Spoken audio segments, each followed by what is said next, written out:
세상 모든 일들은 영어, 낱말, 어휘, 이 말에 의해서 모든 것이 좌우됩니다.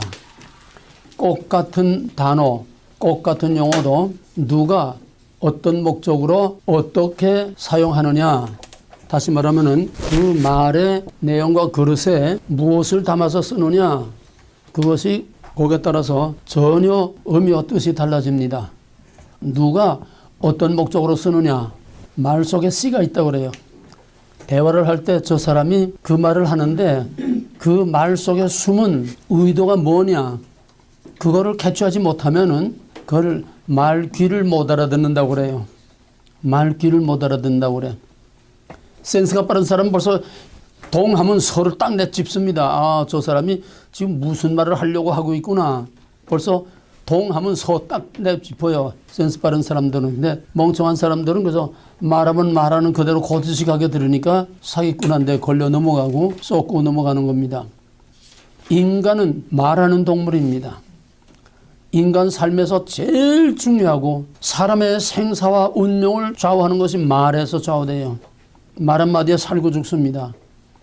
이 말을 얼마나 잘 이해를 하느냐, 그게 우리의 신앙생활에서, 특히 영적인 우리의 신앙생활에서 제일 중요한 것이 바로 말입니다. 말이면 다 말이냐? 말 같아야 말이지. 말이면 다 말이냐?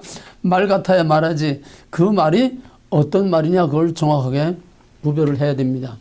한 예를 들면은 민주 또는 민주주의. 우리나라에서 지금 헌법을 바꾸려고 합니다. 또 지난 박근혜 때에 문교부에서 국정교과서를 이제 바꾸려고 하면서 지필 기준을 있게 하는데, 지금까지의 우리나라 국사교과서에는 그냥 민주주의로 되어 있습니다. 우리나라는 민주주의 국가는 민주주의로 되어 있어요. 그런데 거기다가 자유자를 붙여서 자유민주주의라고 하라고 문교부에서 국사교과서 지필 기준을 그렇게 하니까 난리가 났어요. 그 자유자 하나가 들어가는데 난리가 났어요. 교과서, 국정교과서, 역사교과서 지필자들이 난리가 일어난 거예요. 왜? 저들은 그냥 민주주의 하면은 공산주의로 이렇게 그 속에다 그걸 담아서 전교조 교육을 전부 다 시켰는데, 민주주의, 공산주의, 민주화, 공산화, 저희들은 그 민주라는 말 속에 바로 공산주의, 공산화라고 하는 그걸 담아서 애들한테 사상교육을 시켰는데, 자유자 쓰게 되면 이게 깨지는 거예요. 자유민주주의 하면은 나만의 시장경제체제의 이 민주주의, 자본주의, 이거를 말하는 건데, 자유자 빼버리면은 저희들은 민주주의라는 말을 공산주의라고 사상교육을 이렇게 하고 있는 거, 이렇게 말이 어려운 겁니다. 민주, 그 한마디 속에 바로 무엇을 담아 쓰느냐, 그 용어, 그 낱말 속에 누가 어떤 의도로 그 속에 어떤 개념, 어떤 내용을 그 속에 담아놨느냐. 말은 껍데기예요. 그 말 속에 말이 무슨 의미에 어떤 의미를 거기다 넣었느냐. 이것이 모든 학문의 근본입니다. 그러니까 자연과학이 아닌 모든 언어를 중심으로 하는 인문과학, 역사라든지 사회라든지 또 철학이나 신학이나 모든 문학이나 예술, 말과 언어로 하는 모든 학문들은 전부 다 말장난이에요. 철학이란 말장난입니다. 같은 용어, 같은 낱말을 가지고 이렇게 해석하고 저렇게 해석하고 그때 따라서 그 내용을 속에다가 다른 의미를 담아서 사용하면 거기서 사상이 자꾸 다른 사상으로 바뀌는 거예요. 이것이 역사의 변화에 나오면서 모든 철학의 변천사가 바로 여기서 오는 거고, 신학도 그래요. 신학도 하나님, 우리는 그냥 단순하게 하나님이죠? 아니에요. 글자는 하나님인데, 말은 하나님인데, 그 속에 담겨있는 하나님은 천태만상의 하나님이 그 속에 담겨져 있습니다. 사용하는 사람이 어떤 하나님을 생각하고 어떤 하나님을 거기에 담아 쓰느냐, 이것들을 분별하지 못하면은 우리는 정말 신라의 달밤이에요. 우리는 동서남북도 모른다는 얘기예요. 만물이 마지막에 가까웠으니 그러므로 정신을 차리고 깨어서 근신하라고 했어요. 정신 바짝 차리지 않으면은 지금 사탄은 말장난 가지고 교회, 신앙, 성경, 진리 다 들어지고 뭐 사회, 사상, 이념 전부 말장난 가지고 세상을 다 뒤엎어놓고 있어요.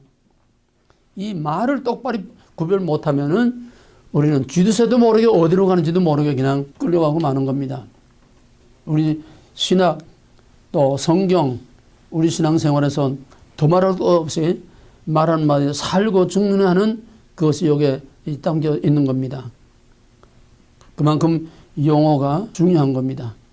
지금 내가 우선 본론에 들어가기 전에 말하려고 하는 거는 특히 이제 새로 시작하는 분들을 위해서 내가 얘기인데 우리 두란노가 이 강의가 상당히 어렵습니다.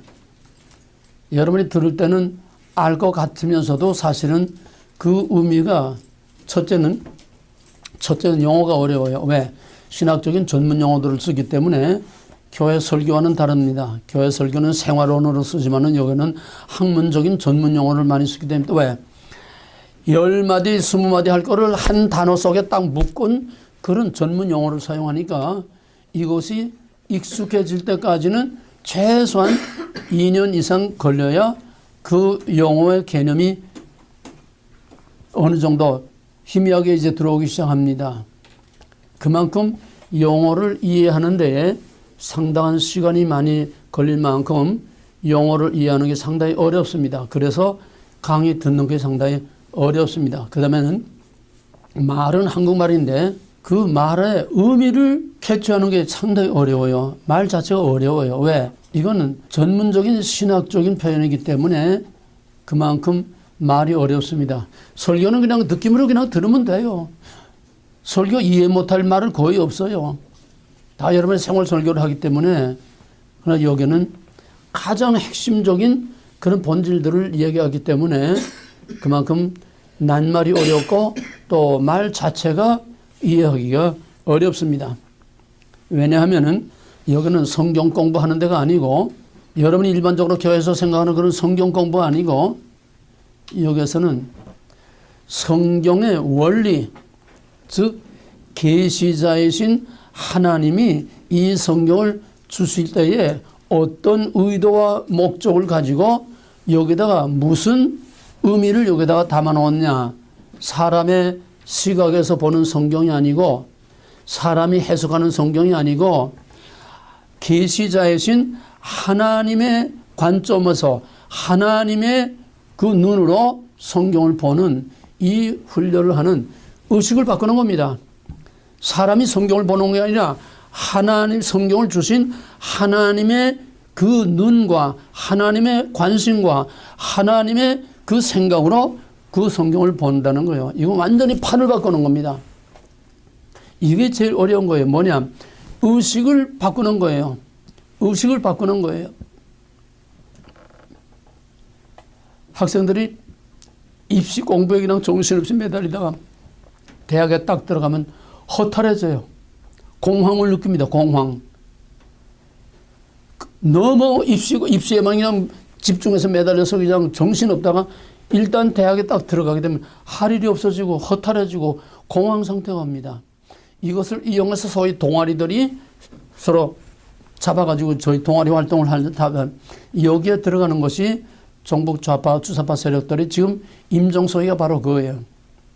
주동 역할을 한 사람인데 그건 동아리 딱 잡아가지고 세뇌시키면은요 꼼짝없이 거기에 다 그냥 그 사상에 세뇌가 되고 의식이 바뀌어. 의식이 바뀌어. 그러니까 이게 한번 판이 완전히 바뀌어 놓게 되면은 세상 없는 말도 먹히질 않습니다. 하얀 걸 빨갛다고 말하고 빨간 걸 하얗다고 말하고 완전히 반대로 말하면 한번 의식화되고 세뇌되면은 세상 없이도 그걸 다시 뒤엎을 수가 없어요. 마귀는 내가 정치 얘기를 하는 게 아니라 사탄은 우리의 생각을 사탄적으로 생각하게 자꾸 만듭니다. 쉽게 말하면 세상적으로 자꾸 생각하게 만들어요. 모든 일들을. 우리 일상생활에서 만나고 부딪히는 모든 문제를 다 세상 방식으로 남들이 하는 방식으로 세상의 방식으로 생각하고 세상의 방식으로 해결하고 세상의 방식으로 살아가도록 자꾸 사탄은 우리를 세속화시키는 거예요. 그럼 우리가 예수를 믿으면 어떻게 됩니까? 예수식으로 생각해야 돼요. 하나님식으로 생각해야 돼요. 이건 판이 바뀌어야 됩니다. 바울이 예수를 핍박하고 교회를 핍박하고 예수 믿는 사람들을 잡아주고 왜 그때는 바울이 그게 하나님을 바로 믿는 거고 하나님 위해서 충성하는 거고 그게 바로 자기가 정입니다. 저 예수자에는 거짓말이요 이단이요 하나님을 뭐 둘이다 셋이다 말하는 예수님은 삼일체 말하지는 않았지만 하여튼 내가 하나님이다 뭐 이 벨 미친놈 같은 소리 하는 저걸 믿는 놈들은 저놈은 더 유대 전통적인 율법과 이 모든 걸 다 파괴하는 저건 우리 민족의 적이요. 그래서 저놈은 죽여야 된다. 예수 믿는 사람 죽여야 된다. 그래서 정입니다. 이거로 딱 정리가 되어 있어요. 그런데 다메섹으로 가던 도중에서 예수를 딱 만나니까 뭐가 바뀌었어요? 판이 바뀐 거예요. 이거 예수 믿는 거예요. 의식이 바뀐 겁니다. 바울의 생각, 사람의 생각으로 봤던 율법, 사람의 생각으로 본 하나님이 아니라 이제는 하나님의 생각으로 보는 인간, 하나님의 생각으로 보는 율법. 이게 판이 바뀐 거예요. 이거 예수 믿는 거예요. 판이 바뀌어야 돼. 이게 하루 이틀에 되는 게 아닙니다. 우리 두란노가 왜 어렵냐? 무슨 성경 공부하고 뭐 지식을 배우고 뭐 어려운 걸 배워서 어려운 게 아니라 여기서는 판을 바꾸는 거예요. 다메섹으로 가던 바울이 거기서 나오는 바울로 완전히 의식 구조를 바꿔서 사람의 눈, 사람의 생각, 사람의 관점에서 보던 성경과 세상과 하나님을 하나님의 관점에서 성경과 세상과 하나님과 마귀를 볼 수 있는 우리의 위치를 바꾸는 거예요. 포지션을 바꾸는 거예요. 내가 서 있는 이 포지션에서 하나님의 포지션으로 내 포지션을 바꾸는 겁니다. 하나님의 입장에서 하나님의 위치에서 하나님의 관점에서 하나님의 목적과 의도에서 성경과 세상과 모든 걸 봐요. 이게 어려운 거예요. 그러니 여러분들이 이걸 바뀌지 못하면은 그만큼 말은 다 듣는데 그 말이 무슨 말인지 머리에서는 듣는데 내 의식이라는 거는 아주 사람의 근본 뿌리입니다. 무의식이라고 그러죠. 무의식. 의식 바탕이 바뀌는 거는 그만큼 어려운 거예요. 그러니까 그만한 훈련이 필요하고 여러분들이 그걸 바꾸려고 하는 의도가 있어야지 그냥 그저 설교 듣는 듯이 편안하게 거저 앉아서 그냥 느낌으로 듣기만 하려 가지고는 아니면 어떤 지식으로나 얻으려고 해가지고는 여기서 큰 소득을 거둘 수가 없습니다. 의식이 바뀌어야 돼요. 그러니까 여기는 성경 공부하는 게 아니라 판을 바꾸는 데다. 의식을 바꿔야 한다. 그래서 어려운 거다. 그 다음에는 왜 어렵냐 하면은 그만큼 차원이 인간의 차원에서 하나님의 차원으로 포지션을 바꾸기 때문에 그만큼 두란노의 훈련은 차원이 높고 수준이 높습니다. 이 수준이 이 과정이 어느 정도 과정인가 하면은 박사 후 과정 그러니까 박사학위 가진 즉 성경과 신학 박사학위를 가진 사람들이 그 다음에 연구하는 그 정도 수준이에요 이게. 왜냐하면 박사라고 하는 목사들 데려다고 이 강의에도 이해를 못합니다. 왜? 판이 달라서 이해 못하는 거예요. 판이 달라 이해 못하는 거예요. 전부 신학 박사나 목사들은 전부 땅에서 사람의 입장에서 사람이 성경을 사람이 하나님을 You are 사람이 보는 성경입니다. 이게 다 설교예요. 이게 다 신학입니다. 그러니까 이 판이 바울처럼 안에 바뀌어서 하나님의 입장에서 계시하신 하나님의 입장에서 이 성경과 세상과 모든 것을 보는 관점이 전혀 하나님의 입장으로 이거 판이 바뀌어야 되기 때문에 이 판이 바뀌지 않은 사람들은 세상 없는 목사, 유명한 목사, 신학자, 박사들 다 갖다 놔도 이걸 이해를 못합니다.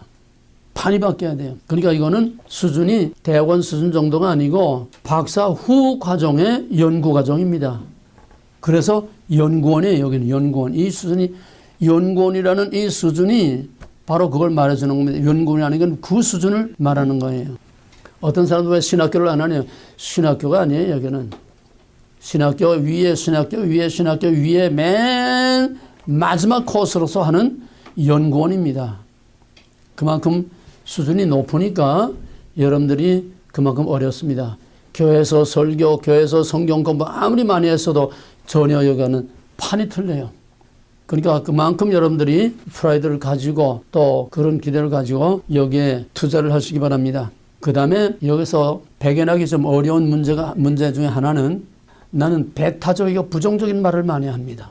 그게 아니고 이거다. 그건 잘못된 거고 이것이 옳다. not but.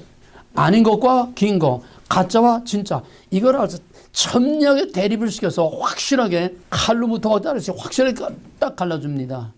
그러니까 not이라는 말을 자꾸 많이 할 수밖에 없어요. 왜 not이라는 말을 많이 하느냐. 맨 처음에 두란노 일기하기 전에 1년 동안 아주 특수 과정이 있었습니다. 거기에 뭐 뉴욕 맨하탄 빌딩 숲에서 그냥 주름을 잡던 아주 내로라 하는 그런 사람들도 뭐 박사들 들고 와서 했는데 하는 소리가 뭐냐 하면은 목사님은 왜 이다라는 말을 하면 되는데 왜 아니다라고 하는 말을 자꾸 부정적인 말을 자꾸 하느냐. 내 자체가 네거티브 했기 때문에 자꾸 네거티브한 말만 자꾸 아니다고 하는 말만 자꾸 부정적이고 배타적인 말을 자꾸 하는 게 아니라 세상이 신학이 성경이 교회가 너무 지금 반대로 거꾸로 가고 있으니까 너무 아닌 것이 99%가 거의 아닌 것이기 때문에 그게 아니다. 그게 아니고 이거다. 진짜를 말하려니까 가짜를 말해야 돼요. 여러분 예언서를 보세요. 어떤 예언서든지 선자들이 외친 맨 일성 처음 말하는 건 전부 아니답니다. 뭡니까? 심판을 선언하는 거예요. 그게 아니다는 거예요. 너희는 그렇게 하면 심판을 받는다는 거예요. 언제나 배타적이고 부정적이고 심판의 선언 아니다라고 하는 이것이 선지자들이 항상 공통되게 하는 말입니다. 그게 아니라 이거라는 거야. 그리고 하지 말고 일로 하라는 거예요. 그걸 따르지 말고 이걸 따르라는 거예요. not but. 이게 성경의 원리입니다. 처음부터 성경은 not but에서부터 시작하는 거예요. 그래서 not을 but으로 만드는 거예요. 아닌 거를 긴 거로, 가짜를 진짜로, 거짓을 진실로. 이걸 뒤바꿔놓는 거이 성경이고 이게 우리의 신앙이고 우리 두란노의 훈련입니다. 그러니까 아니다라는 말을 자꾸 하는데 여기서 자꾸 거부감이 오는 거예요. 쉽게 말하면 은혜가 안 돼. 이다라는 말로 자꾸 해야 되는데 자꾸 부정적인 말을 하니까 은혜가 안 돼요. 그걸 여러분들이 극복을 해야 됩니다. 왜? 여러분들도 이다보다는 아니다에 더 많이 유수되어 있고 너 더 많이 젖어 있어서 그 아니다가 아닌 줄 모르고 사는 거예요. 이걸 하나하나 다 걸러내야 됩니다. 하나하나 다 걸러내고 걷어내고 그 속에서 이다라고 하는 진짜. 이다라고 하는 진짜가 뭘까요? 하나님이 이다라고 하는 이게 진짜지 세상 없는 사람이 말해도 이다라고 하는 건 가짜예요. 오직 하나님이 이다라고 한 것만이 진짜입니다. 오늘날 사람들이 이다라고 하는 것들이 너무 많으니까 그게 전부 다 이다가 아닌 거예요. 그러니까 내가 아니다는 말을 안 할 수가 없어요. 그럼 내 말이 거칠 수밖에 없고 배타적일 수밖에 없고 강할 수밖에 없고 칼로 무토와 자르시긴 탁탁 자르는 이런 날카로운 말을 하지 않을 수 없는 겁니다. 이거를 여러분들이 감당할 수 있어야 됩니다. 오늘날 온 세계 영적으로든지 세상적으로든지 교회적으로든지 뭐 하든 총체적으로 아니다의 샘플이 뭐냐? 우리 대한민국이에요. 전 세계 아니다가 다 압축되고 밀집돼서 아니다의 샘플이 지금 압축된 샘플이 한국입니다. 그러니까 내가 한국은 늘 말하지만 한국은 우리 부교재입니다. 코리아는 오늘의 어떤 형태로든 교회든지 정치든지 뭐든지 전부 오늘의 한국은 세계를 압축해 놓은 바로 교과서예요. 샘플입니다. 그러니까 아니다라고 하는 실제 실례, example, 아니다라고 하는 그 실제를 우리가 가장 잘 알고 있는 범위에서 가장 잘 실감하고 이해할 수 있기 위해서 나는 한국 얘기를 자꾸 하게 돼요. 한국이 이건 아니다. 이건 아니다. 내가 정치 얘기를 하려는 게 아니에요. 왜냐? 현실과 동떨어진 말씀, 현실과 동떨어진 진리, 그건 가짜입니다. 그렇죠? 우리 안에서 진리가 진리 노릇을 해야 그게 진리라고 그랬어요. 내 안에서 우리의 삶의 현실에서 우리 사회에서 교회에서 가정에서 국가와 사회에서 이게 적용이 돼야지 하나님의 말씀이 거럭거럭 아무리 하나님의 말씀을 거럭거럭 자꾸 뭐 성경 공부하고 연구하고 뭐 박사과정 다 해도 현실에 적용되지 못하고 현실과 매칭되지 못하는 이거는 객관화된 말씀 죽은 말씀이에요. 그게 교리주의가 되고 율법주의가 돼서 유다와 같이 오늘 교회와 같이 경건의 모양 껍데기만 남는 이런 껍데기 교회 껍데기 신앙이 되는 겁니다. 현실에 뿌리를 두지 못한 진리, 현실에 적용이 되지 못하는 진리는 거짓말이요. 객관화된 왕따당한 진리. 여기서 우리가 상당히 많이 부딪히게 되고 상당히 어려움을 겪게 됩니다. 나는 자꾸 현실과 여기 하나 나오면 현실하고 자꾸 갖다 붙여요. 결부시켜요. 왜? 현실과 동떨어지고 그건 허공에 날아다니는 풍선 쪼가리처럼 아무 의미가 없어요. 동떨어진 진리, 왕따된 진리, 객관화된 진리, 객관화된 하나님, 왕따된 하나님, 그거는 아무 의미가 없습니다. 예수님이, 하나님이 친히 이 땅을 밟고 이 세상에 오셨듯이 진리는 우리가 밟고 있는 땅에서 실제로 진리가 되느냐, 진리가 되지 못하고 있느냐, 이거를 확실하게 적용시켜서 거기서 이거를 진짜와 가짜를 구별해낼 수 있어야 이게 바른 신앙이고 올바른 지식이고 올바른 성경이지. 현실과 동떨어진 먼 산만 쳐다보고 하나님에 관한 이야기면 카더라 남의 말을 하듯이 카더라 하는 그런 이야기는 살아있는 하나님 말씀이 아닙니다. 이다라고 말할 수 있어야 돼요. 이다, 아니다, 진짜다, 가짜다, 진실이다, 거짓이다. 정확하게 현실 속에서 하나님의 진리를 확실히 말할 수 있어야 이게 행동하는 진리요, 살아있는 진리지. 하나님에 관한 지식, 그거는 죽은 지식입니다. 그렇기 때문에 나는 계속 현실, 여러분의 삶의, 개인의 삶의, 나라와 사회와 오늘의 세계 역사와 영적으로, 현실적으로, 정치적으로 자꾸 적용을 시키니까 여기서 자꾸 도전을 받아요. 도전을 받으니까 견디기 어려워지는 겁니다. 여러분을 자꾸 여러분에게 나고 공격을 해요. 도전을 해요. 아니다. 그렇게 하면 안 된다. 그것이 아니다. 이렇게 해야 된다. 이렇게 살아야 된다. 이렇게 돼야 된다. 자꾸 도전을 하니까 도전을 하면은 그만큼 도전받는 사람의 반응에 따라서 상당히 힘든 그런 갈등과 그 도전의 문제가 옵니다. 말을 좀 비약시키면은 도전하지 않는 하나님의 말씀 다 죽은 말씀이에요. 도전하지 않는 선자는 다 거짓 선자예요. 가짜예요. 거짓 선자들이 어디서 핍박을 받은 예가 없어요. 왜? 도전하지 않으니까. 도전을 하지 못하는 목사들은 전부 다 가짜입니다. 거짓 선자예요. 왜?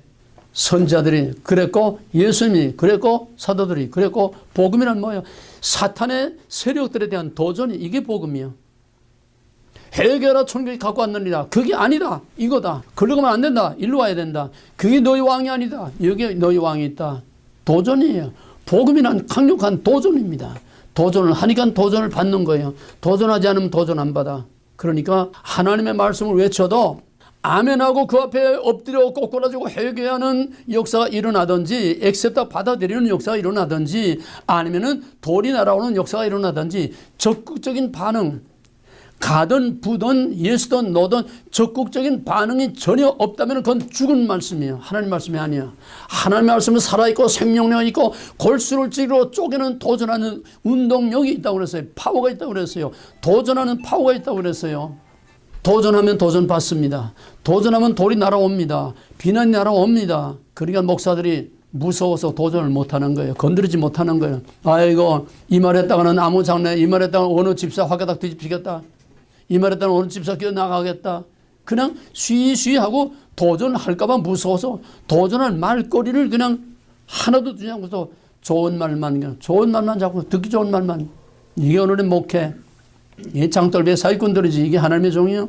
하나님의 종은 듣든지 아니 듣든지 하나님이 하시기를 원하는 말씀을 그 사람들이 받아들이든지 받아들이지 않든지 정말 그 영혼을 살리기 위해서 목숨을 걸고 그 영혼을 위해서 화살을 쏴야 돼.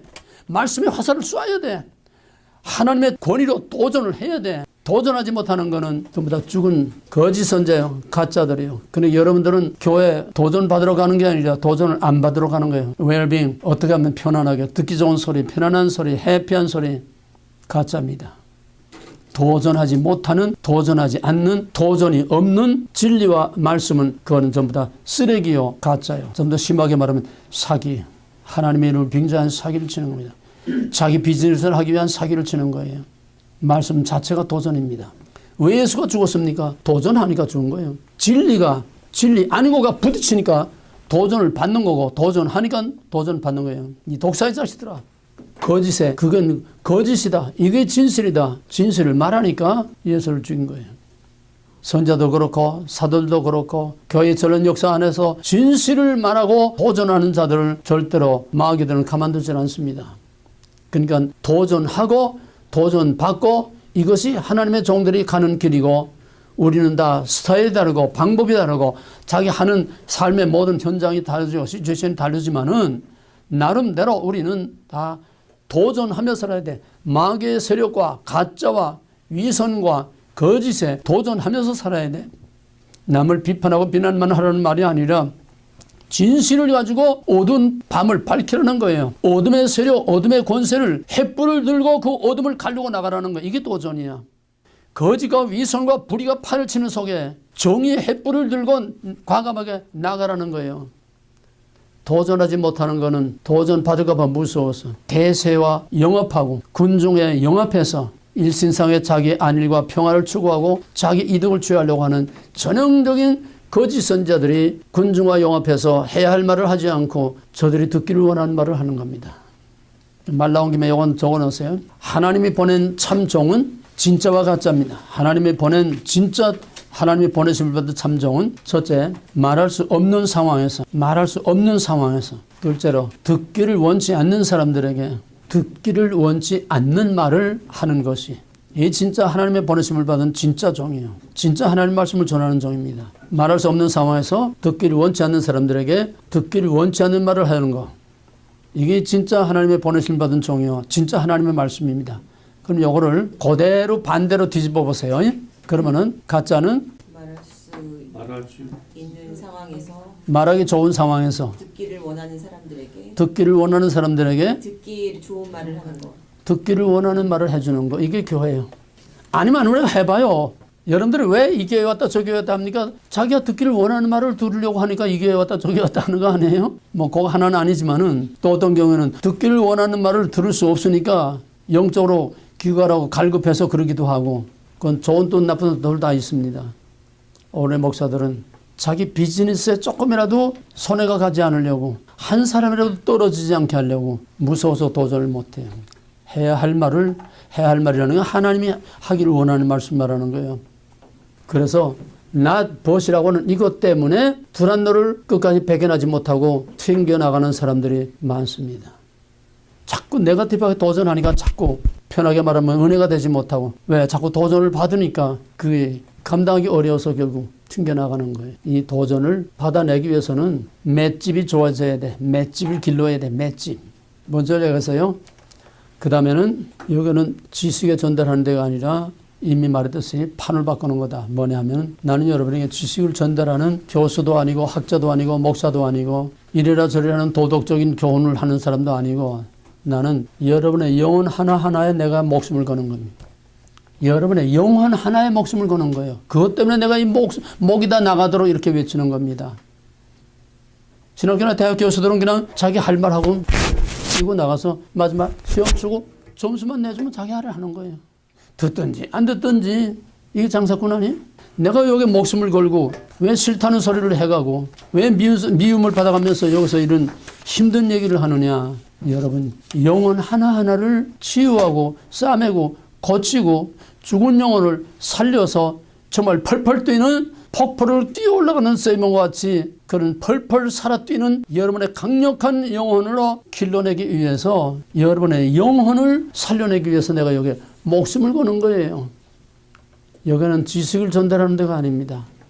그러니까 여러분도 사느냐 죽느냐 하는 여기다가 목숨을 걸어야 돼. 나와 함께 사느냐 죽느냐 하는 목숨을 여기다 걸고 해야지, 그냥 구경꾼처럼 뒤에 교회 뒤에 앉아서 팔짱 끼고서 설교하는 교회 관광객 같은 그런 식으로 편안하게 분위기만 즐기는 그런 분위기 관광객이 되면 안 돼. 여기에 생사를 걸어야 됩니다. 내가 여기서 정말 사느냐 죽느냐, 더비오나 더비, 네디더케이션, 사느냐 죽느냐 그것이 문제로다.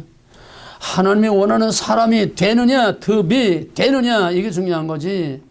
믿음이란 하나님에 관한 지식을 하는 not to know, 어떤 도덕적인 선회하고 봉사하고 구제하고 선교하고 뭐하고 하고 not to do. 믿음이란 하나님이 원하는 사람이 되는 거예요. 하나님이 원하는 사람이 되는 거예요. to become 하나님이 원하는 사람이 되는 게 믿음이지. 이게 우리의 목적.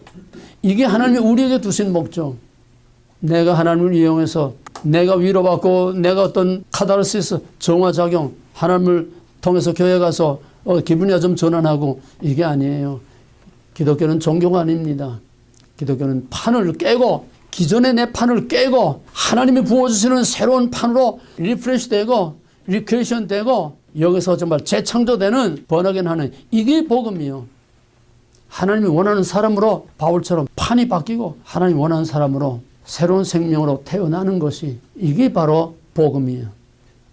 이게 하나님이 원하는 거예요. 이게 하나님 말씀이에요. 그 다음에는 일단 여러분이 등록하고 여기 오면은 선생과 학생의 관계가 아니고 함께 살고 함께 죽는 한 몸으로서 한 그리스도의 피를 나는 형제요, 내 자식이요, 내 자식입니다. 그러니까 나는 여러분들을 학생 취급하고 내 자식 취급을 하는 거예요. 그러니까 이제부터는 뭐 여기선 더더구나 뭐 무슨 집사 권사 이런 건 아예 애당초 여기선 절대 사용하지 않습니다.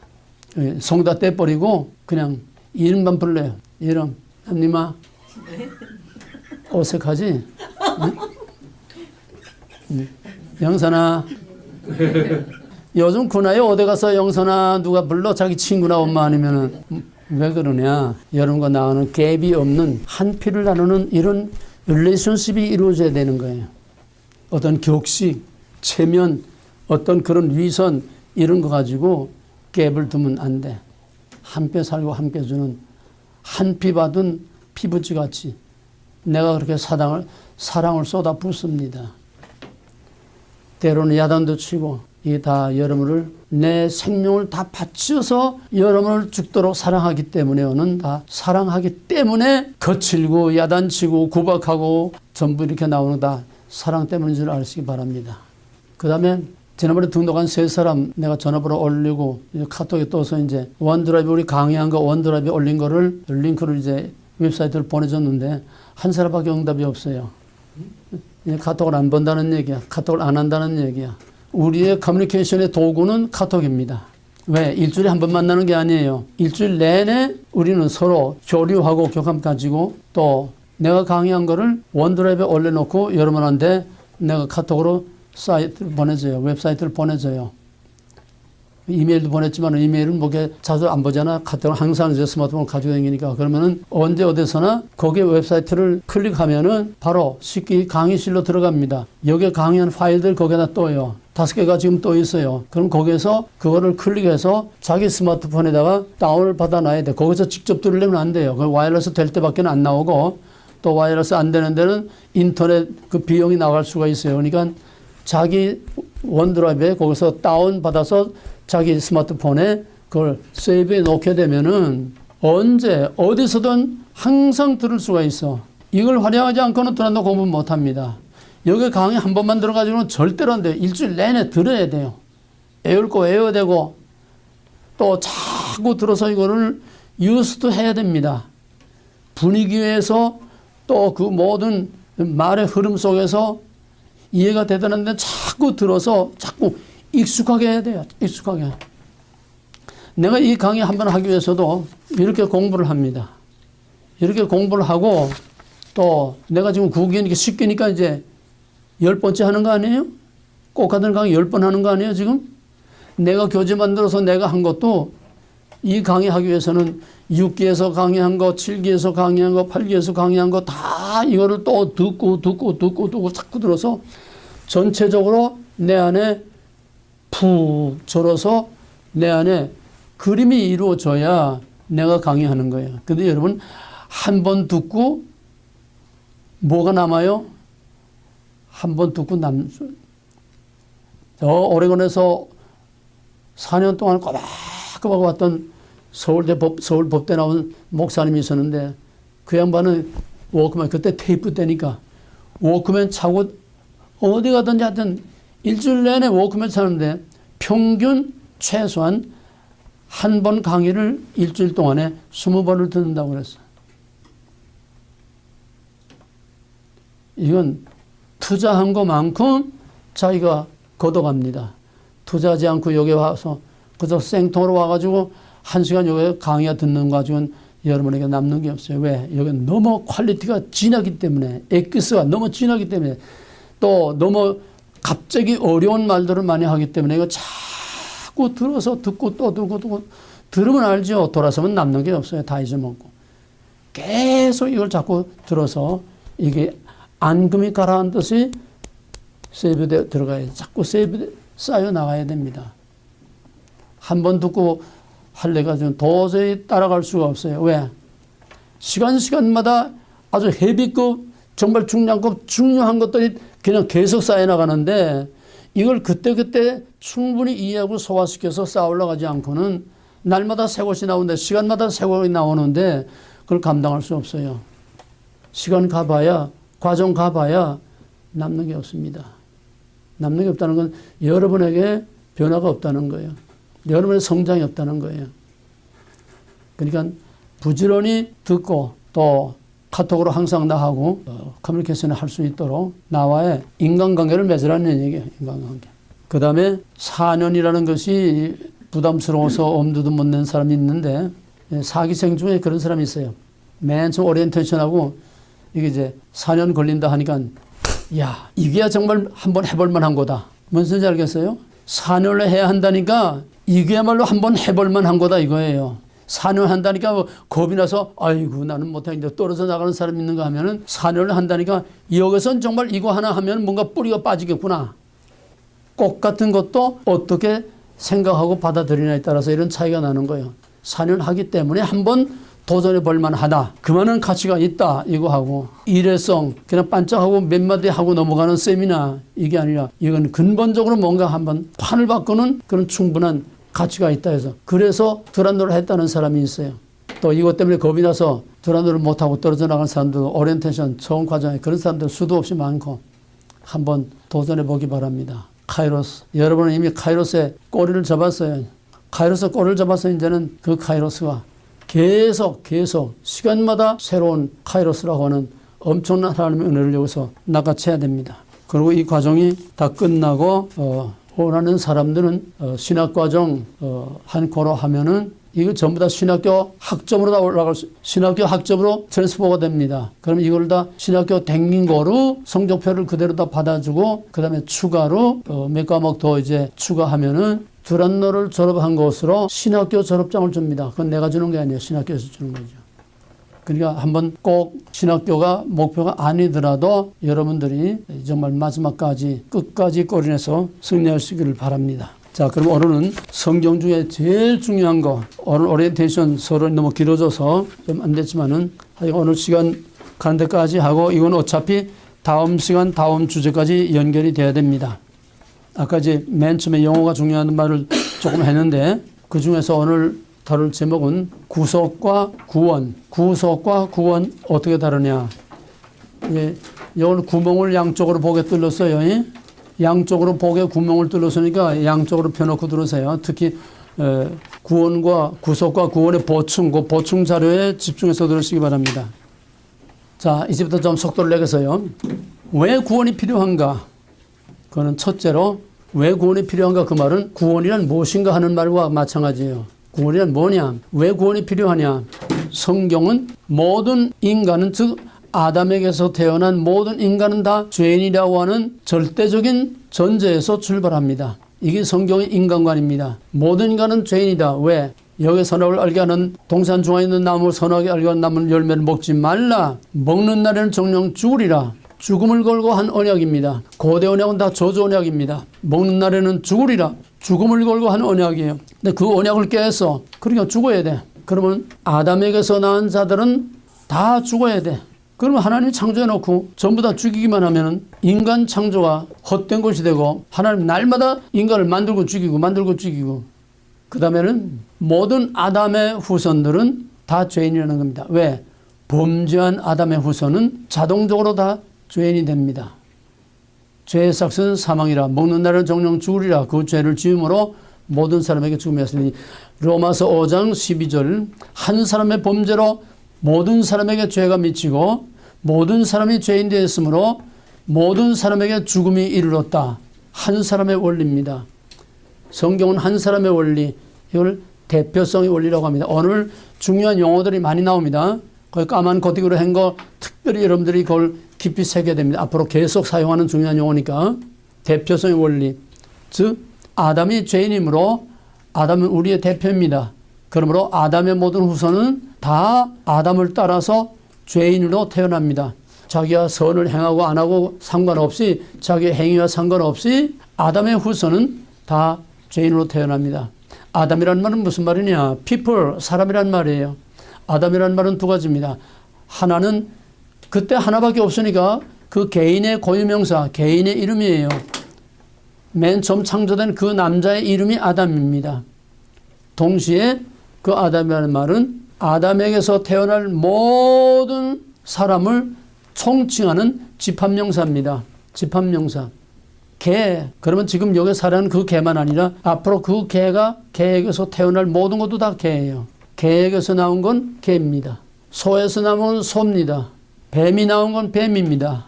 아담에서 나온 건 아담이에요. 죄인에게서 나온 건 죄인입니다. 이게 죄가 모든 사람에게 아담의 원죄가 모든 사람에게 전가되는 죄의 전가라고 해요. 원죄의 전가라고 하는 겁니다. 이게 일반적으로 이해하기 어려운 거예요. 내가 무슨 죄를 졌길래 내가 죄인이라고 그래. 교회가 맨날 죄인 하고 있으면 보도 전도하는 사람들 이제 처음 전도하게 되면 당신 죄인입니다. 지옥 갑니다. 예수 믿어야 지옥 가지 않습니다. 아니 내가 무슨 죄를 졌길래 날더러 죄인이라고 그래. 이거는 원죄를 말하는 겁니다. 내 행위와 상관없이 우리 조상 아담이 죄를 지었기 때문에 우리는 날 때부터 죄인으로 태어나는 거예요. 죄의 삭은 사망이다. 정령 죽으리라. 바로 그 죄를 지은 아담의 후손은 본인과 자유와 상관없이 타의로 아담으로 태어나는 겁니다. 여러분들은 다 아담이에요. 왜? 아담이란 사람이란 뜻이죠. 사람이란 말이라고 그랬죠. 우린 다 아담입니다. 우린 다 죄인이에요. 우린 다 죽을 죄를 짊어지고 태어나는 거예요. 왜? 뱀에게서 나온 건 뱀이고 죄인에게서 나온 건 죄인이에요. 아담에게서 나온 건 아담이에요. 죄인에게서 나온 건 죄인이에요. 죽을 죄를 지은 아담의 후손들은 죽을 죄를 짊어지고 태어나는 거예요. 본의 의사와. 이걸 원죄라고 하는 겁니다. 내 행위와 상관없는 원죄. 우리는 원죄를 다 짊어지고 태어나. 이것이 죄의 전가. 원죄는 모든 사람에게 자기의 의사와 상관없이 모든 사람에게 죄가 미친다는 겁니다. 자, 그러면은 왜 구원이 필요한가? 모든 사람 다 죄인이고 정령 죽으리라. 죄의 값은 사망이고 그 죄로 말미암아 영원히 죽을 수밖에 없기 때문에 죽을 죄인으로 태어나기 때문에 우리는 그 죽을 죄를 위해서 우리는 죄를 속해서 죽지 않기 위해서 구원을 받아야 돼요. 구원을 받아야 영원한 죄에서 영원한 사망에서 죽지 않는 겁니다. 여기서 산다 죽는다 하는 거는 우리 육신의 삶과 죽음을 말하는 게 아니고 영적인 삶과 죽음을 말하는 겁니다. 영적인 삶. 하나님이 아담에게 정령 죽으리라 먹었어. 그렇다고 아담을 그 자리에서 죽인 게 아니에요. 아담이 동산에서 쫓겨나가고서 그 후에도 930년을 살았어. 그럼 아담은 뭐냐? 그 아담의 하나님으로부터 쫓겨날 때 벌써 영적으로는 죽은 겁니다. 영적으로 하나님으로부터 단절됐기 때문에 영적으로는 죽은 거예요. 그는 죽은 인생을 꿈틀거리면서 930년 사는 거예요. 우리는 못해서 태어날 때부터 벌써 영적으로 죽음을 안고 태어나는 거예요.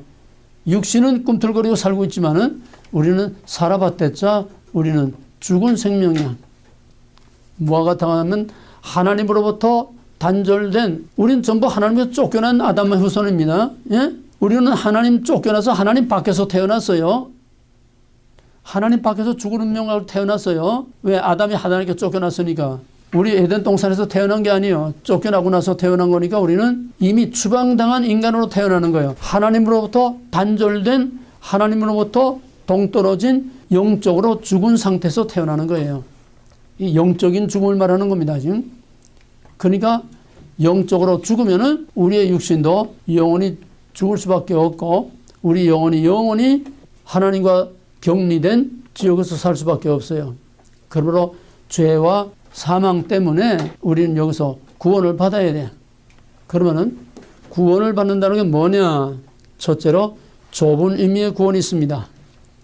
이제 구원이라는 영어에 지금 집중하는 거예요.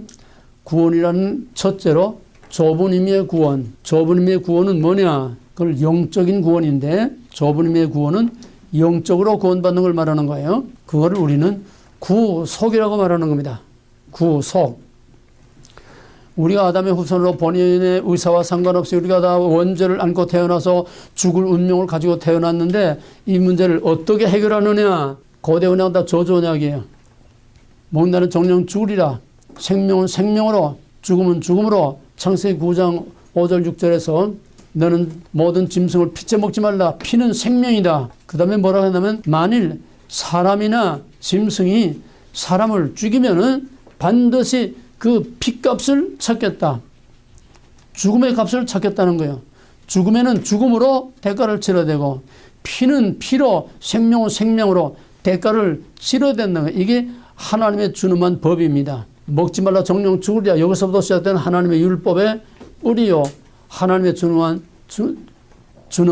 이 율법은 바로 피는 피로 생명은 생명으로 죽음은 죽음으로 저주는 저주로 갚아야 그게 용서가 되는 거지 죄값을 갚지 않고는 용서받을 길이 없어요. 그렇다면은 우린 다 죄인인데 다 죽여야 되잖아. 우린 다 죄인이니까 다 죽어야 되잖아. 물론 영적으로지만은 영적으로는 다 죽어 있어요. 그러나 결국은 영적으로 죽은 자는 육신도 영원히 사망의 몸으로 영원한 지옥불에서 죽음의 삶을 살 수밖에 없기 때문에 하나님이 우리를 다 죽일 수 없으니까 피값을 우리가 치러야 되는데 내가 내 죄값을 치른다고 내가 그 용서받을 수는 없어. 왜? 내 죄값을 치르면은 내 생명을 버리면은 내가 죽고 아무것도 없잖아요. 내가 내 죄 문제를 해결할 수 없어. 죄인이 죄의 문제를 해결할 수 없어. 그러면 정령 죽으라는 준엄한 하나님의 법은 이건 바꿀 수 없습니다. 먹는 날은 죽으리라. 모든 죄의 삭은 사망이다. 죽어야 한다. 아담의 후손은 다 죽음을 안고 태어난다. 그러면 이 죽음의 문제를 어떻게 해결해야 되느냐? 누군가가 대신 죽어줘야 돼. 누군가가 내 대신 조금 죽어줘야 돼. 그런데 내 대신 죽어줄 사람이 없어. 왜냐? 모든 사람이 다 죄인이기 때문에 죄인이 죄인을 대신해서 죽어봐야 그 죄가 용서가 안 돼. 그러면은 죄 없는 자가 그 죄를 대신 짊어지고 죽어야 그 죄인이 용서가 되는 겁니다. 이게 대속의 원리예요. 이해가 됩니까?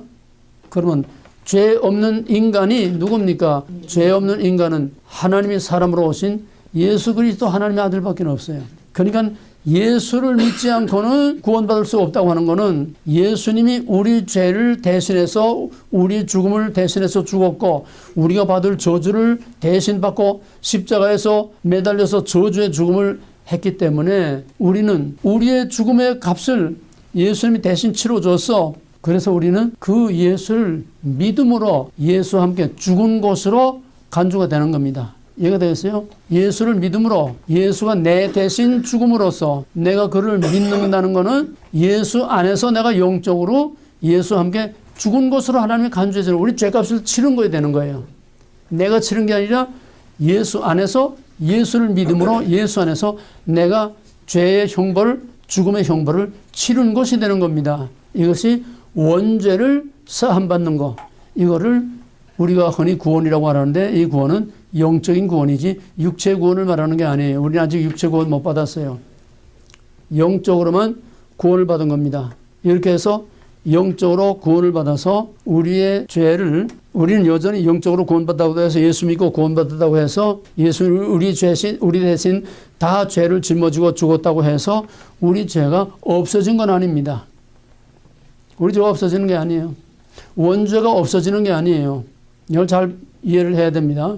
예수 믿고 구원받았다고 해서 나 자유 얻었네, 나 자유 얻었네. 예수 믿고 구원받았다고 해서 우리 죄가 없어진 게 아니에요. 예수님 우리 죄를 사했다고 해서 우리 죄가 없어진 게 아닙니다. 우리는 여전히 죄인이에요. 그 위대한 바울도 디모데후서 1장 15절에서 내가 죄인 중에 괴순이라. 이거는 내가 과거에 교회를 핍박하고 잔해했던 과거에 이런 죄인이었다가 아니에요. 현재 동사입니다. I am chief of sinners. 나는 죄인들 중에 두목이다. 현재 죄인들 중에 괴수로 나는 죄인으로 살고 있다는 거예요. 우리가 예수 믿고 구원받아서 모든 죄를 사함받았다고 해서 이걸 지금 다 약장사처럼 팔고 선전들 하고 있는데 착각하면 안 돼요. 우린 죄 사함 받은 게 아니에요. 우린 죄가 없어진 게 아니에요. 우리 의인이 된 거 아니에요. 우리 여전히 죄인이에요. 바울은 죽을 때까지 죄인으로 살다 죽은 겁니다. 원죄는 예수를 믿음으로 그 원죄를 사함받았다고 하는 것은 이 땅에서 내 죄가 없어지는 게 아니라 그 예수를 믿음으로 그 믿음을 보시고 하나님께서 죄를 없다고 봐주시는 거예요. 죄가 없다고 봐주시는 거예요. 의롭다고 봐주시는 거예요. 죄를 안 보고 못 본 척하고 지나친다는 거예요. 모세가 시내산에 하나님의 영광을 보여달라고 할 때 시내산에 올라가서 여호와의 영광이 그 앞으로 휙 지나갈 때 내가 큰 손으로 내 얼굴을 가리고 내가 휙 하고 지나갈 테니까 너는 내 영광에 뒤만 볼 것이라. 왜? 모세는 죄인이에요. 죄인이 거룩하신 하나님의 영광을 볼 수도 없지만은 보면 그 자리에서 죽어요. 그뿐만 아니라 거룩하신 초월하신 하나님이 시내산에 강림하시는데 짐승이나 사람이나 가까이 하면 죽어. 그런데 어떻게 하나님을 볼 수가 있어? 그러니까 하나님이 모세가 죽지 않도록 큰 손으로 모세 얼굴을 가려서 덮어서 덮다. 이게 바로 은혜입니다. 모세의 죄를 덮고 못 본 척하고 지나가셨다. 죄를 못 본 척하고 지나가셨다. 그거를 간과라고 합니다. 간과. 그 죄가 있지만은 그 죄를 못 본 척하고 지나갔었다. 죄를 간과하심으로 그를 의롭다고 봐주신 거예요. 그거를 칭의라고 합니다. 간과 칭의. 원죄, 또 대표성의 원리, 원죄의 전가, 그 다음에 예수를 믿음으로 구원을 받는다는 뭐냐? 영적인 구원이다. 이거는 우리의 죄를 없앤 게 아니고 우리의 죄가 그냥 있지만은 우리 그냥 원죄를 가지고 사는 거예요. 미워하고 서로 헐뜯고 그냥 죄를 짓고 사는 거예요. 그러나 하나님께서 우리 죄를 못 본 척하고 죄를 보지 않고 덮어서 가려고 우리를 의롭다고 봐주신 것이요. 죄를 간과하심으로 우리에게 의롭다고 봐주시는 칭의를 선언하셨습니다. 그러므로 이것은 땅에서 내게 실제로 일어난 일이 아니라 하늘 법정에서 법적으로 우리를 의롭다고 하는 거예요. 법적으로, 영적으로 하늘에서 하나님이 우리는 여전히 죄인이지만은 예수를 믿는 믿음으로 그를 통해서 나타나는 하나님의 의로 우리 죄를 덮어 가려서 보지 않은 척, 못 본 척 하면서 우리를 의롭다고 봐주신 거지. 의로워진 게 아니에요. 이 차이. 우리는 의로워진 게 아니에요. 죄로부터 자유를 얻은 게 아니에요. 의롭다고 봐주신 겁니다. 이게 칭의입니다. 이거는 이 땅에서 내게 일어난 게 아니라 천상에서 하나님의 법정에서 법정적으로 하나님께서 우리가 죄 있지만은 죄 없다고 봐주신 거예요. 이게 칭의입니다. 그러면 하나님의 은혜로 우리가 죄 없다고 봐주셔서 하나님의 영원한 형벌을 면하고 구원을 받았으면은 구원만 받은 것이 아니라 그냥 믿는다는 거 하나 가지고 우리의 죄를 다 덮어서 보지 않고 가려서 우리를 의롭다고 봐줬었는데 그냥 칭의, 천상적 법정적 선언 그거로 끝나는 것이 아니라 하나님의 의롭다함을 받고 원죄, 죄사함을 받았다고 하나님이 인정한 사람에게는 그 다음에는 두 번째로 하나님의 자녀가 돼. 하나님의 아들이 돼. 양자 입족이 돼. 양자 입족. 요한복음 1장 12절에서 영접하는 자, 곧 그 이름을 믿는 자들에게는 하나님의 자녀가 되는 권세를 주셨나니 이는 사람의 뜻으로나 혈통으로나 육적으로 나지 아니하고 오직 하나님께로서 난 자라. 이게 영적으로 번하게 나는 겁니다. 영적으로 죽은 자가 영적으로 살아나는 거예요. 영적으로 죽은 자가 영적으로 새로운 생명으로 하나님의 자녀로 새로 태어나는 번어겐입니다. 이게 영적인 구원이라고 하는 이거를 구속이라고 합니다. 영적인 구원을 구속이라고 합니다. 이게 좁은 의미의 구원입니다. 이게 우리 구속교회의 가장 중요한 핵심이에요. 우리가 구원받았다는 게 뭐냐? 이거는 영적으로 구원받은 것이다. 그건 우리는 여전히 아담의 원죄를 가지고 살고 있지만은 우리 죄를 대신해서 우리 대신 죽으신 예수를 믿음으로 우리가 영적으로 하나님께서 의롭다고 봐주시고 우리 죄를 못 본 척하고 의롭다고 봐주신 것이다. 그뿐만 아니라 그 칭의의 선언을 받은 자에게는 자동적으로 하나님의 자녀가 되는 양자 입족이 되는 거예요. 그래서 우리는 예수를 믿음으로 영적으로 구원받았을 뿐만 아니라 예수를 믿음으로 영적으로 하나님의 자녀가 되는 겁니다. 그럼 우리는 그렇다고 해서 의로워진 게 아니기 때문에 여전히 죄를 지면서 살고 있어요. 여전히 마귀가 한통속이 돼가지고 그냥 헐뜯고 들고 싸우고 그냥 부딪히고 그냥 불평 원망하고 계속 죄를 지면서 살고 있어요. 왜? 우리가 의로워진 게 아니기 때문에. 하나님이 예수를 믿는 믿음 하나 보시고 우리를 의롭다고 천상적 법정적으로만 의롭다고 봐준 거지 우리가 의로워진 게 아니기 때문에 우리는 훗날까지 그냥 죄를 지면서 살고 있는 거예요. 그러나 우리가 하나님의 아들이라고 하는 아들, 딸이라고 하는 하나님의 자녀로 우리의 신분이 하나님께 속한 하늘에 속한 하나님의 아들, 딸로 신분이 바뀌었으면 거기에 걸맞는 책임 있는 삶을 살아야 돼.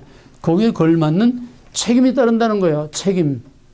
거기에 걸맞는 책임이라는 거는 세상과 마귀와 죄로부터 스스로 구별되는 거룩한 삶을 살아야 된다. 이거를 성화라고 합니다. 성화. 따라서 영적으로 예수를 믿음으로 영적으로 구원을 받고 하나님의 자녀가 된 자들은 당연히 그 신분에 걸맞도록 세상 사람들로부터 죄로부터 구별되는 삶을 살아야 돼. 성화의 삶을 살아야 된다는 거예요. 예수 믿고 구원받은 것을 중생이라고 한다면은 중생한 사람은 거기에 따르는 책임으로서 거룩한 삶을 살아야 된다. 이 미국 시민권 시험 보게 되면은 거기서 뭘 선언하나 하면 가장 중요한 질문이 미국 시민이 되면은 바로 미국 시민의 책임을 다 하겠느냐? 미국 시민의 책임이면 가장 우선하는 것이 납세의 책임입니다. 그 다음에 남자에게만 묻는지 여자에게 묻는지 모르겠어요. 다 묻는지. 미국이 만약에 전쟁이 나거나 미국의 어떤 나라의 침략을 받거나 하면은 미국을 위해서 싸우겠네요. 반드시 물어봅니다. 미국은 병역 의무가 징전제는 아닙니다만은 미국이 위기를 당하거나 미국이 전쟁이 일어날 때는 바로 미국을 위해서 싸우겠느냐 반드시 묻습니다.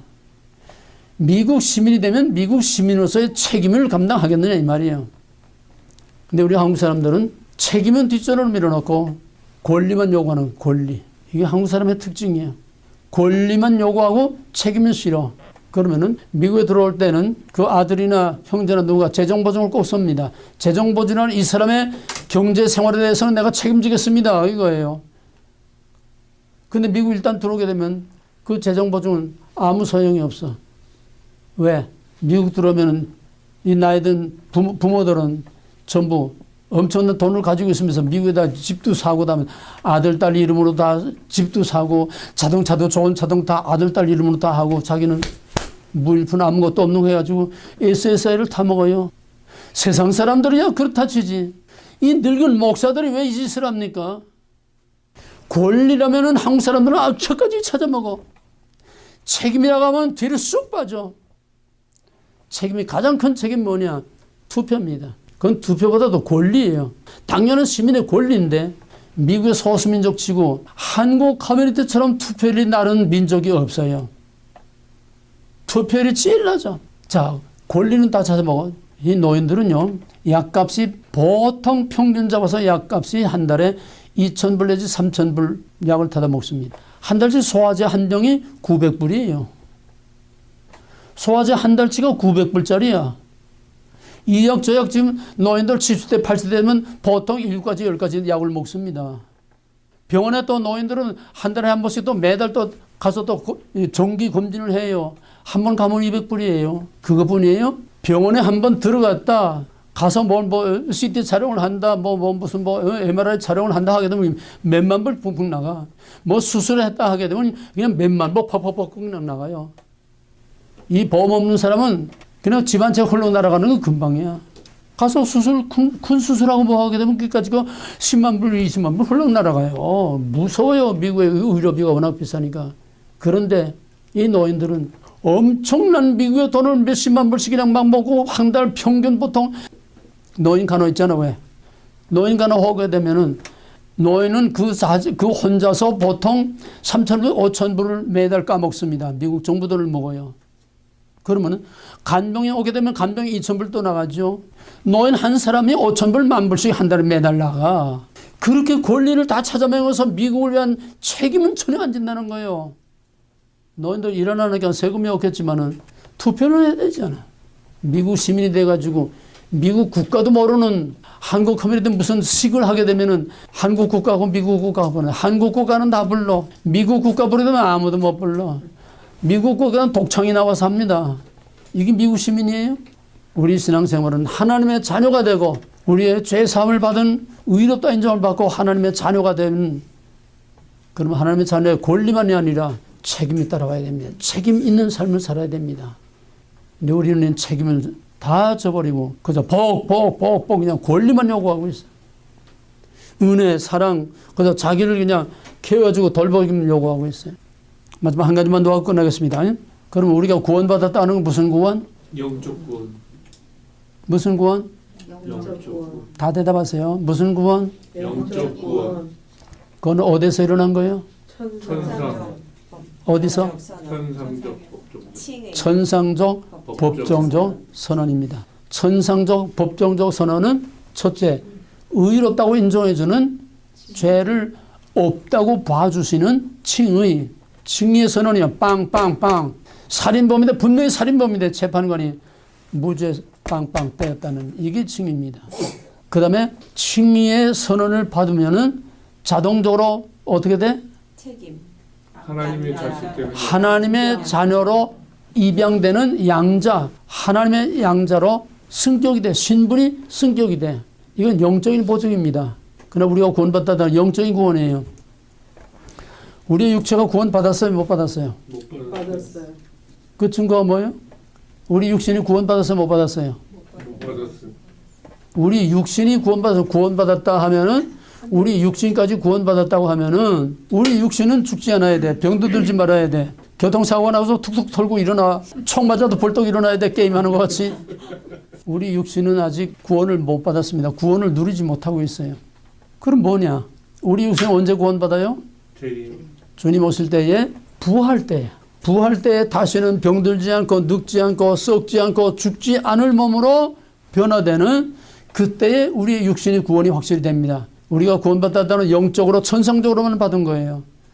우리의 육신의 구원은 칭의와 양자라고 하는 이 천상적 법정적인 선언을 받은 자에게는 지금은 아니지만은 마지막 종말에 우리의 육신을 구원해 준다고 하는 부활에 대한 보증이 되는 겁니다. 천상적 법정적 선언, 이거는 칭의와 양자와 부활, 칭의와 양자와 부활에 대한 보증이 된다는 거예요.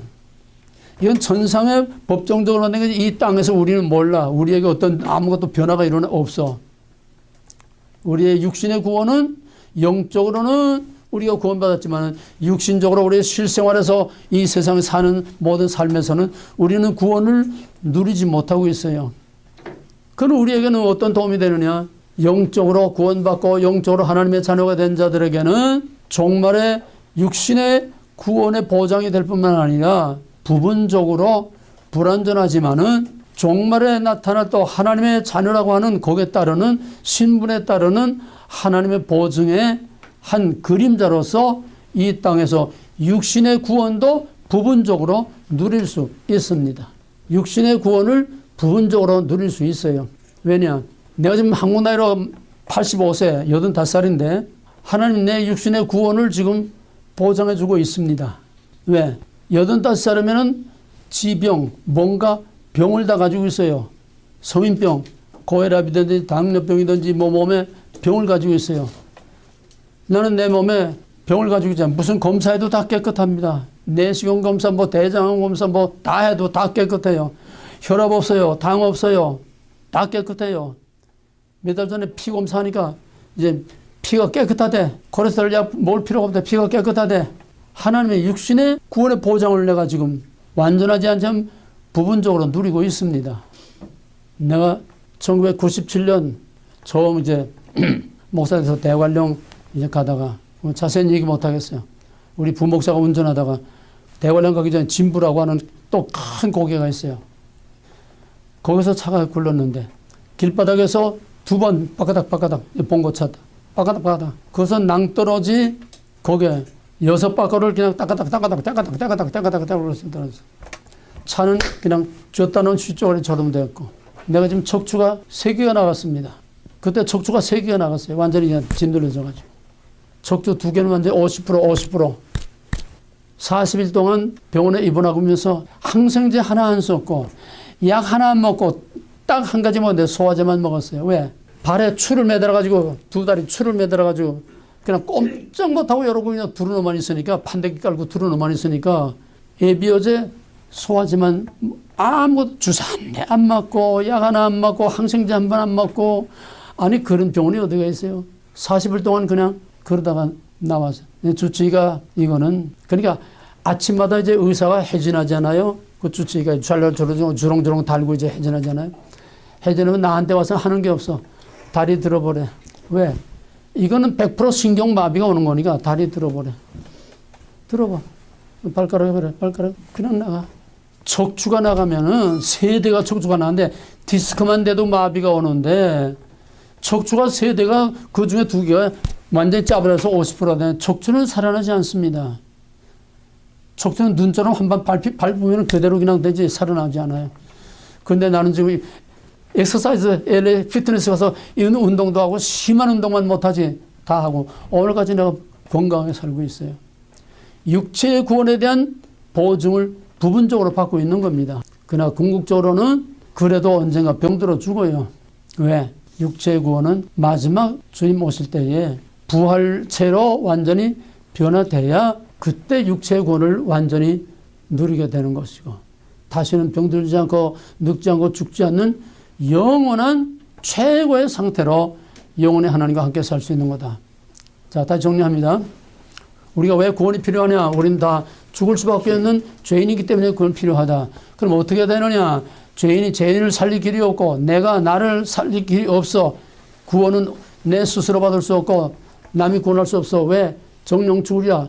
피는 피로, 생명은 생명으로, 죽음은 죽음으로, 저주는 저주로 갚아야 거기서 풀려날 수 있는데 누구도 풀어줄 자가 없고 내 자신이 내 자신의 죄를 풀 수 없어. 그래서 피는 피로의 원리로, 죽음은 죽음으로 내 죽음을 누군가가 대신해 줘야 되는데 모든 사람이 죄인이니까 나를 구원해 주고 살릴 그런 의인이 없어.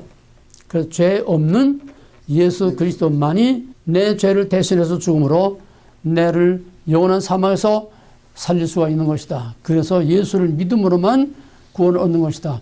예수 믿고 구원받다는 건 뭐냐? 예수님이 내 모든 죽음과 내 모든 죄를 다 대신 짊어지고 죽었다는 사실을 믿음으로 믿는 거 하나, 돈도 안 들고 노력도 안 들고 시간도 많이 안 걸리고 투자도 안 해도 되는 오직 믿음 하나 보고 하나님께서 나 내 죄 안 봤다. 우리 죄가 없어지는 게 아니에요.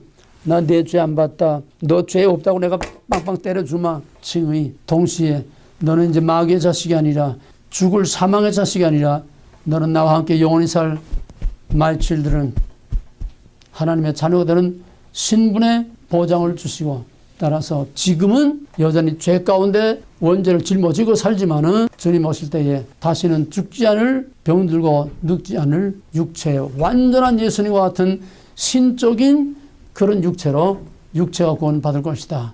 그때 가서야 우리가 완전한 구원이 되는 겁니다. 영과 육의 구원이 그때 이루어지는 거예요. 이해가 되겠어요?